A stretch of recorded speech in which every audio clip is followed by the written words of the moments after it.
వనపర్తిలో IT tower శంకుస్థాపన దిమ్మె ధ్వంసం చేసిన దుండగులను గుర్తించి చర్యలు తీసుకోవాలని వనపర్తి రూరల్ ఎస్ఐకు బీఆర్ఎస్ నాయకులు ఫిర్యాదు చేశారు.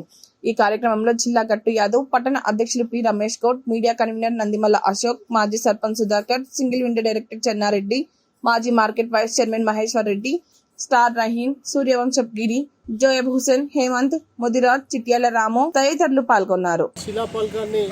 నిన్న కొంత కాంగ్రెస్ సంబంధించిన వల్ల మరి ఇతరుల ఎవరనేది ఇంకా స్పష్టంగా రాలేదు. ఇది మాకు కేవలం గత 15 రోజుల కింద ఎమ్మెల్యే గారు అక్కడికి వెళ్ళి అక్రమంగా తీసినటువంటి కట్ట అని చెప్పి కామెంట్ చేయడం జరిగింది. ఇది ఖచ్చితంగా వారి చర్యగానే మేము భావిస్తున్నాం.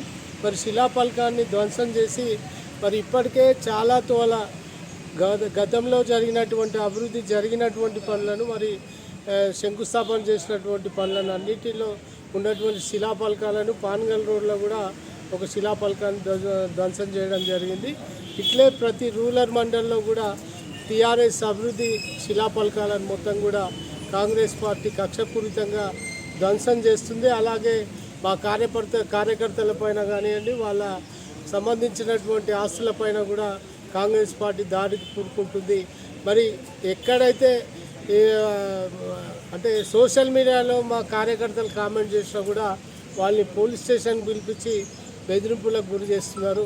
నిన్ననే గోపాల సముద్రాన్ని సందర్శించినటువంటి ఎమ్మెల్యే గారు అక్కడ జరిగినటువంటి అక్రమాలు ఉన్నాయి, అవి ఉన్నాయని చెప్పి ఆ కట్టను కొన్ని కోట్ల రూపాయలతో రివిట్మెంట్ చేసి అభివృద్ధి పరుస్తే మళ్ళీ అందులో అవినీతి జరిగిందని చెప్పి అవాస్తవాలు మాట్లాడినటువంటి ఎమ్మెల్యే గారి పైన మా సోషల్ మీడియాకు సంబంధించిన ఒక కార్యకర్త ఒక పోస్ట్ పెడితే మరి వారిని పోలీస్ స్టేషన్కి రమ్మని చెప్పి వాళ్ళని ఇబ్బందులకు గురి చేస్తున్నారు. మరి నిన్ననే ముఖ్యమంత్రి సచివాలయం సాక్షిగా మరి మాజీ ముఖ్యమంత్రి చంద్రశేఖరరావును గాడిది వాడు వీడని మాట్లాడింది. మరి ఆయన మీద కూడా కేసులు పెడతారని ఈ సందర్భంగా మేము కాంగ్రెస్ వాళ్ళని హెచ్చరిస్తున్నాం.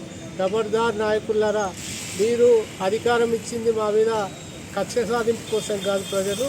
మరి మీరు ఇచ్చినటువంటి హామీలను నెరవేర్చలేక ఇవాళ బీఆర్ఎస్ నాయకులు, బీఆర్ఎస్ కార్యకర్తలపై దాడులకు పూనుకొని మరి గతంలో చేసినటువంటి అభివృద్ధిని నామరూపాలు లేకుండా చేయడానికి శిలాఫలకాలను ధ్వంసం చేస్తున్నారు కనుక ఇవాళ పోలీస్ స్టేషన్లో ఫిర్యాదు చేయడం జరిగింది. దీనిపై చర్యలు తీసుకోకపోతే తదుపరి మేము ఈ విషయం పైన పెద్ద ఎత్తున ఆందోళనలు చేపడతామని ఈ సందర్భంగా హెచ్చరిస్తున్నాం. జై